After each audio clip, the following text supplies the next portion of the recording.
2% of dudes rapping, they ain't nice as me. 98% ain't live the same type of life as me. The judge gave me life and then they sent me where the life is be. That level 4 with depth and vice, the type of stuff they like to see. Two choices, fight or flee.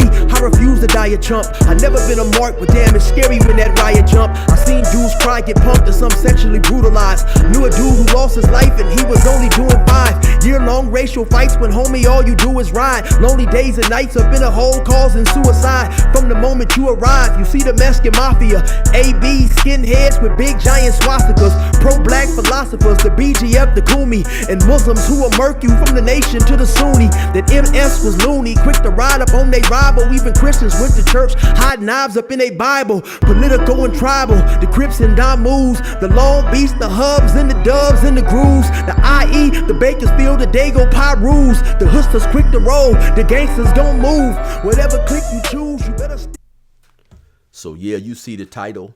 I was locked up with San Bernardino's most notorious Crip.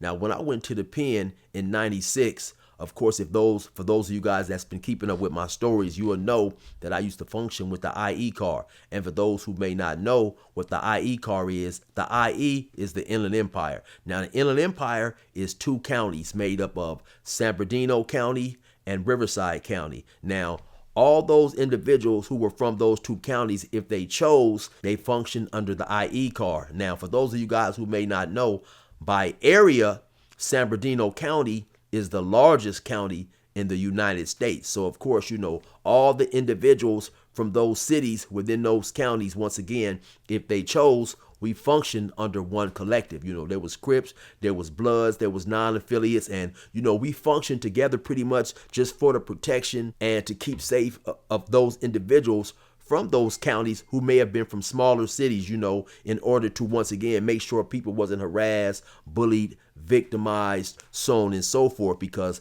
from my understanding, at a point in time, in doing time in the California prison system, those individuals from those smaller cities like that, you know, who may hit the yard and may not have a lot of homeboys on the yard as somebody might if he's from a bigger city, you know, in Los Angeles or whatever. That's the reason that the Inland Empire was structured the way that it was, right? And so you have a lot of dudes who pretty much, when they hear the Inland Empire, they think of only San Bernardino, though once again, it's San Bernardino and Riverside. But I will say that, you know, you did have many people from San Bernardino who functioned in the IE car.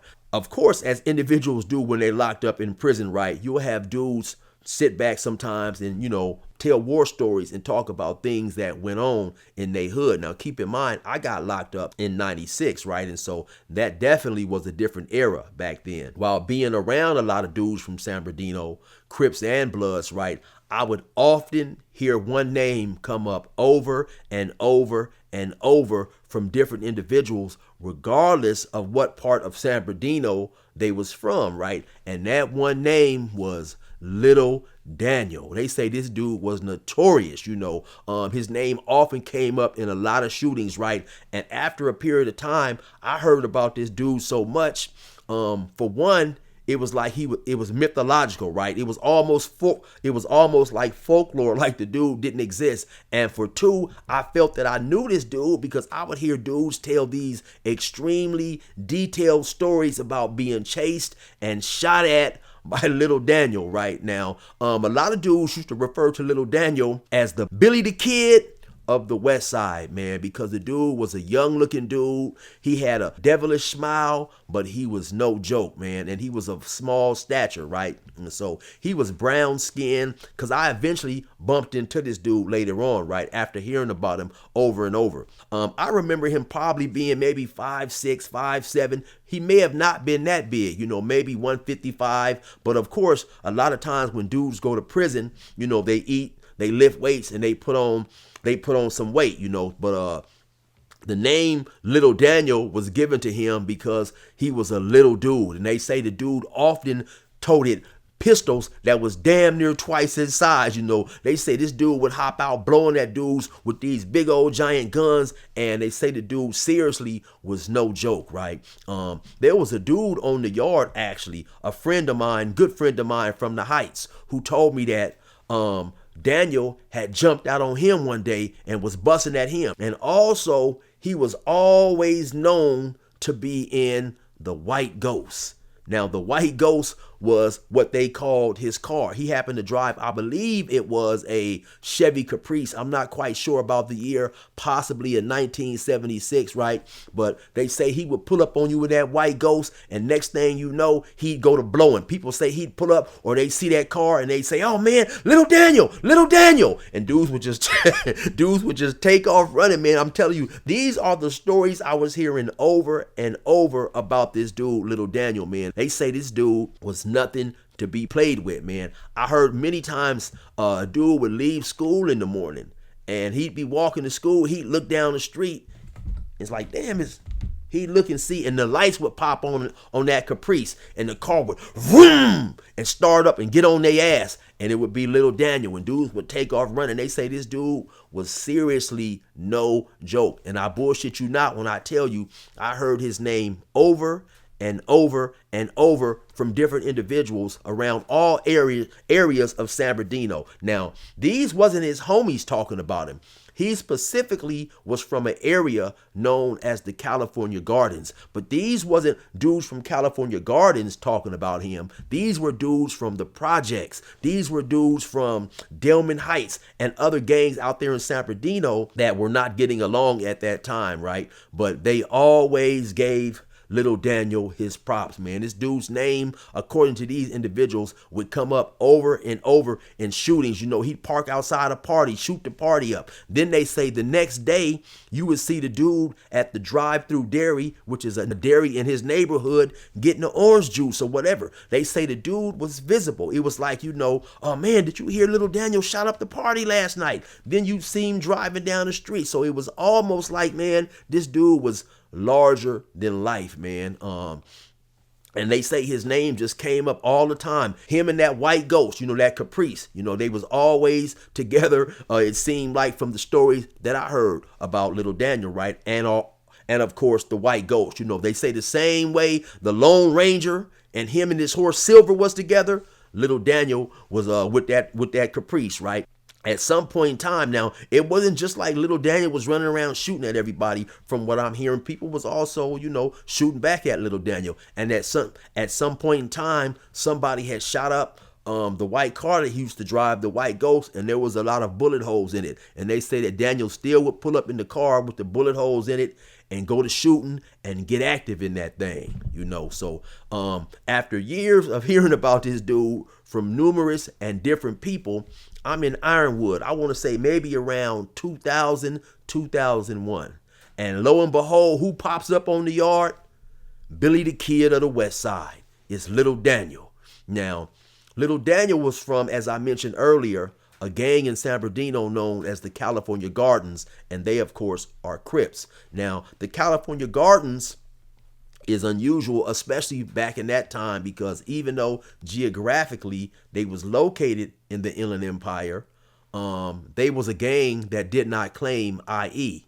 So even though they didn't claim IE back then, a lot of the dudes from the California Gardens still functioned and hung out with the IE car, because like one dude in particular, the homie Melly Mel, also a well-known dude from San Bernardino and from the California Gardens, right? But now Melly Mel, and like I said, I believe Melly Mel may have even went to the pen like in the early 90s, somewhere around there. But Melly Mel, like a lot of his older homies who also pushed with the California Gardens, they grew up in an era where they grew up in an era where San Bernardino was not nearly as divided as it later became to be by the gangs in San Bernardino, and especially the gangs on that west side, so on and so forth. You know, I hear a lot of dudes, Melly Mel's age and older, talking about how when they grew up, you know, all of San Bernardino, that west side, they all were united. They all were friends, went to school with each other, knew each other, used to walk each other home, spend the night at each other's house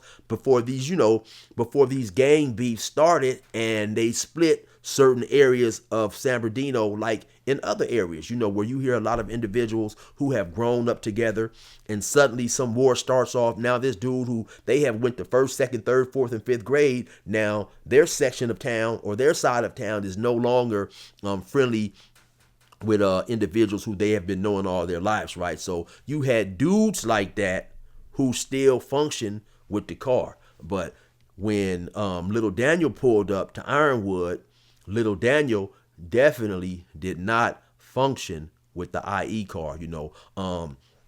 I believe that, his reign of terror, a lot of people will say, was in the mid 90s to the late 90s. And once again, this dude was notorious, Billy the Kid of the West Side, for shooting at people. So when he got there, he didn't hang out with the IE car. It was a select few that he would say what's up to, but he used to just pretty much post up by himself, and I think it was due to the fact that he felt that he was San Bernardino's most wanted, and he just didn't trust anybody enough to be functioning in the car, because once again, you had various individuals from different hoods, who functioned under the IE umbrella. Now, I happened to have a celly at that time who was from Riverside PJs. His name was Lowdown. Now, Lowdown and Little Daniel, they was relatively close. They would kick it a lot, be posted up on the wall talking and chilling. And I believe they used to have the same tattooed on them. It was an acronym. It was NUM. I think it was like NUMM, nothing under money or something like that. I forget exactly what it was, right? And so every now and then I would see little Daniel, my celly over there, chilling, posting. So, we'd be hitting laps. And so eventually, I guess, my celly at the time said, hey, that's my celly right there. That's Chill from Bannon. So, when I would walk by, he would acknowledge me. We'd speak, say what's up, but we never got close, relatively close, or even minutely close. We would just, all our interactions was pretty much relegated to basically, what's up, man, how you doing? And, I'd keep pushing. He'd be posted on the wall doing his thing. He never really, got real close with the homies in the car, or got acclimated to the homies in the car. Once again, I believe it was due to his distrust of, certain individuals from certain gangs in San Bernardino. Once again, though, I would spend a lot of time, man, with dudes from San Bernardino, a lot of various individuals in a lot of various different prisons and institutions. And when dudes, once again, be chilling on the wall or hanging out, walking, telling war stories or whatever, this dude's name would come up time and time again, man. They say this dude would hop on dudes' bumpers, man, and he might catch a dude over there in Little Africa and go to shooting at him and busting at him and chase him all the way from Little Africa all the way back to the west side, which is, many, many miles. I don't know exactly how long, maybe 15, maybe 20 miles or whatever, but they said this dude, did not hesitate to hop on somebody's bumper, man. One dude even told a story one time of being chased by Little Daniel. Little Daniel was on their bumper in that white Ghost. He's shooting out that thing. Boom, boom, boom. He busting at him.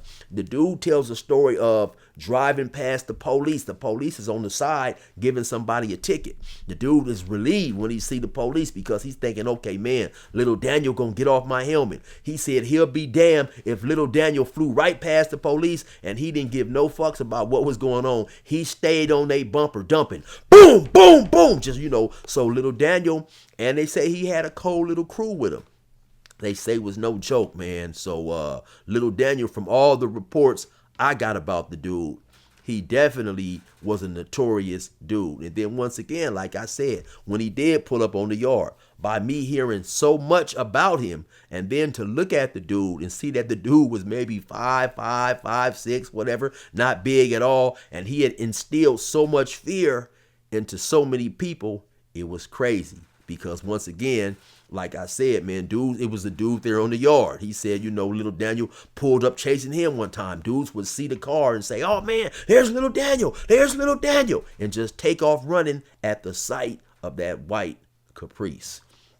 So later on, I believe Little Daniel ended up transferring and going to some other prison. And then I moved on and went to Chuckawalla or whatever. And I never saw Little Daniel again. And even though I never saw him again, different little spots that I'd go to and be hanging out with dudes from San Bernardino, his name still would come up when dudes would be talking about shootings or notorious gunners from San Bernardino, and his name was always up there with the best of them, right? So eventually I heard he got out He ended up going back to prison, and he had some type of medical issue or whatever, and he passed away in prison. So that's the story right there of little Daniel and me being locked up with one of San Bernardino's most notorious Crips, one of San Bernardino's most notorious shooters, man. Anyway, y'all already know what it is. It's your boy 16 to life. Resume normal program.